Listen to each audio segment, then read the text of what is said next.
Social media ఎలాగైనా కట్టడి చేయాలనే ఒక ఆలోచనతోటి ఈ ప్రభుత్వం అధికారంలో రాగానే మీడియా 90% వాళ్ళ చేతుల్లో ఉన్నాయి. మనం చూపించిందే నిజం, మనం చెప్పిందే నిజం, ఏ రకంగా అయినా మనం ఏ దారిలో వెళ్ళొచ్చనే ఒక దుర్మార్గమైన ఆలోచనతోటి మీడియానంతా ఒక సైడ్ పెట్టుకొని నడిపించుకున్న పరిస్థితి చూస్తూ ఉన్నాం. సరే, ప్రజలు సోషల్ మీడియా వాళ్ళ చేతిలోకి వచ్చింది, వాస్తవాలని ప్రజల్లోకి ఆ గ్రామాల్లో, నియోజకవర్గాల్లో, జిల్లాల్లో ప్రజలే ఈరోజు ఎక్కడ ఏం జరుగుతుందనేది సోషల్ మీడియా ద్వారా సమాజానికి తెలియజేయాల్సిన పరిస్థితులు వచ్చినప్పుడు వాళ్ళ మీద కట్టడి చేసి వాళ్ళందరినీ కూడా అరెస్టులు చేసి 2 నెలలు 3 నెలలు నిర్బంధించి విపరీతంగా వాళ్ళ మీద దాడులు చేసి సోషల్ మీడియా వాళ్ళందరినీ కూడా భయభ్రాంతులకు గురి చేసిన పరిస్థితి రాష్ట్రంలో మనం చూసాం. మళ్ళీ ఇప్పుడు మీడియాలో ఎక్కడైనా డిబేట్లకు వెళ్ళినా, లేకపోతే మీడియాలో ఏదైనా వాస్తవాలు ప్రభుత్వాన్ని విమర్శించినా, ఏదైనా సరే పరిస్థితుల్ని, వాస్తవ పరిస్థితులను ప్రజల దృష్టికి తీసుకొచ్చినా, ఎవరైనా కొంచెం గట్టిగా మాట్లాడుతున్నారు అంటే వాళ్ళు ఏదో ఒక తప్పుడు కేసులోనో లేకపోతే ఏదో ఒక సందర్భం వాళ్ళకి సంబంధం లేని కేసుల్లోనో విరికించి ఈరోజు వాళ్ళని కూడా అరెస్టులు చేసే పరిస్థితి ఈరోజు రాష్ట్రంలో చూస్తూ ఉన్నాం. సాక్షాత్తు హైకోర్టే అసలు మీ డిపార్ట్మెంట్ ఉందా, మీరు పనిచేస్తున్నారా, మీరు మూసేసుకోండి, ఎందుకు మీ డిపార్ట్మెంట్ అని హైకోర్టే ఈరోజు అత్యున్నత న్యాయస్థానమే మిమ్మల్ని మాట్లాడింది అంటే ఈరోజు పోలీసు వ్యవస్థ యొక్క తీరు ఎలా ఉందనేది దాని నిదర్శనం. మనం వేరే ఏం చెప్పుకోవాల్సిన అవసరం కూడా లేదు. ఎన్నో ఆర్డర్లు ఉన్నాయి సుప్రీంకోర్టు నుంచి కానీ, హైకోర్టుల నుంచి కానీ, సోషల్ మీడియా మీద కానీ, లేకపోతే ఇలా ఎవరైతే ప్రజాస్వామ్యంలో ఈ మాట్లాడే స్వేచ్ఛను కూడా హరించి మీడియాను తొక్కేయాలని, మీడియాలో మాట్లాడే వాళ్ళని తొక్కేయాలని ఈ రకమైనటువంటి ధోరణులకు వెళ్ళడం మాత్రం కూటమి ప్రభుత్వానికి మంచి పద్ధతి కాదని చెప్పి నేను చెప్తా ఉన్నా. ఎందుకంటే ఈరోజు జరిగిన అరెస్ట్ చూస్తే ఒక ఇన్సిడెంట్ జరిగింది, ఒక సిఐ చనిపోతే అది ఆత్మహత్యనా లేకపోతే ఇంకేదైనా జరిగిందనే కారణాలు, అది దాని ప్రాథమిక దర్యాప్తు జరగకుండానే దానికి సంబంధించి పూర్తి వివరాలు బయటికి రాకముందే మీరు మొత్తం మీ పార్టీకి సంబంధించిన నాయకులు 10 మంది 10 రకాలుగా మాట్లాడారు. ఈ పోలీస్ డిపార్ట్మెంట్కే ప్రాథమిక సమాచారం తెలుసుకునే లోపే మీరందరూ ఎలా పడితే అలా స్టేట్మెంట్లు ఇచ్చేస్తే మిమ్మల్ని మాత్రం మీ జోలికి ఏ పోలీసు రాడు. మిగతా వాళ్ళు మరుసటి రోజు మాట్లాడితే కూడా ఇది ఇలా అయ్యిండదు, ఇది ఇలా అయ్యిండదు అని చెప్పి మాట్లాడితే దాన్ని మీరు వాళ్ళని అడ్డం పెట్టుకొని ఎవరో ఒక తాడిపత్రిలో కంప్లైంట్ ఇచ్చారంట, హైదరాబాద్ వచ్చి అరెస్టులు చేసే పరిస్థితికి ఈరోజు మీరు దిగజారిపోయారు అంటే ఎంత దుర్మార్గమైన పరిస్థితుల్లో ఈరోజు పోలీసు వ్యవస్థ ఉందనేది ఈ సందర్భంగా రాష్ట్ర ప్రజలు గమనించాల్సింది కోరుతా ఉన్నా. ఎందుకంటే మీరు ఎక్కడైతే మీ తప్పులు బయటకు వస్తాయో, మీ అన్యాయాలు బయటకు వస్తాయో, మీ అక్రమాలు బయటకు తీసుకొస్తారో అటువంటి పరిస్థితులు అన్నీ డైవర్షన్ చేయాలని చెప్పి ఏదో ఒక సందర్భంలో ఏదో దాని మీద తీసుకెళ్ళడం జరుగుతూ ఉంది. ఇప్పుడు ఇదే రాష్ట్రంలో ఒక సిఐ మరణం జరిగితే అది హత్యనా ఆత్మహత్యనని మీరు రోజు ఇన్వెస్టిగేట్ చేస్తూ ఉన్నారు పోలీసులు 2-3 రోజుల నుంచి.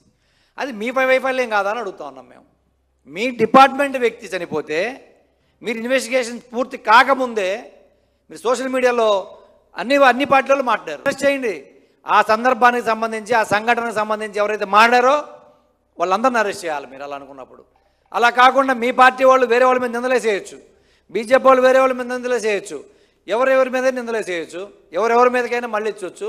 కానీ వైఎస్ఆర్ కాంగ్రెస్ పార్టీకి సంబంధించి ఎవరైనా నోరెత్తితే కానీ ఈ కేసుకి ఆయనకి సంబంధించింది కాదు, ఇది కావాలని అక్రమ కేసులు పెట్టాలని, ఆయన్ని ఇబ్బంది పెట్టాలని, ఆయన ఏదైతే రోజు ఈ రాష్ట్రంలో జరుగుతున్న సంబంధించిన అన్ని విషయాల మీద అవగాహన పూర్తిగా ఉంది, ఆయన అన్ని విషయాల్లో మీడియాలో అగ్రెసివ్గా ఫేస్ చేయగలుగుతున్నాడని ఒక దుర్మార్గమైన ఆలోచనతోటే అతను నోరు నొక్కేయాలి అని, అతను భయపెట్టి అతని కుటుంబ సభ్యులను భయపెట్టాలని ఆలోచనతోటే ఈ అరెస్ట్ చేసే తప్ప అసలు మీరు రాసిన ఎఫ్ఐఆర్లకి దానికి సంబంధం లేదు. ఎందుకంటే రాష్ట్రంలో అందరూ డిస్కస్ చేసుకున్నారు, అన్ని మీడియా ఛానల్లో వచ్చింది ఇది, దాని మీద విశ్లేషణలు వచ్చినాయి, దాని మీద ఎన్నెన్నో ఆరోపణలు వచ్చినాయి.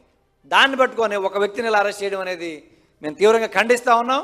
మీరు ఎంత మందిని నొక్కినా, ఎంత మందిని అరెస్టులు చేసి తొక్కేసినా ఇది రాను ఇంకా ఉగ్రరూపం దాలుస్తుంది తప్ప ఇది ఆగేది కాదు అని చెప్పి నేను సందర్భంగా తెలియజేస్తా ఉన్నా. కూటమి ప్రభుత్వం పోలీసు వ్యవస్థని ఈరోజు శాంతి భద్రతలకో ప్రాణమాన రక్షణకో ఉపయోగించకుండా ఈ రకంగా అక్రమ కేసులు పెట్టి అపోజిషన్ని నిర్బంధించి వాళ్ళ నాయకుల మీద కార్యకర్తల మీద కేసులు పెట్టడానికి ఈరోజు ఈ వ్యవస్థను వాడుతూ ఉన్నారు.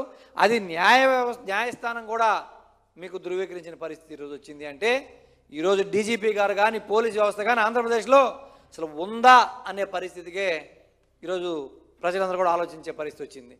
ఇంకొకటి, నిన్న కాక మొన్న అనంతపూర్లో కూడా పార్టీ ఆఫీస్కి వెళ్ళి హిందూపూర్లో పగలగొడితే దాని మీద ఏం స్పందన ఉండదు. ఎవరైతే బాధితులు ఉన్నారో వాళ్ళ మీద కేసులు పెట్టి మళ్ళీ అరెస్ట్ చేసే పరిస్థితికి వచ్చిందంటే అసలు మనం ప్రజాస్వామ్యంలో ఉన్నామా, నియంతృత్వంలో ఉన్నామా, అసలు ఎటు పోతా ఉంది పోలీస్ వ్యవస్థ అని చెప్పి నేను అడుగుతా ఉన్నా.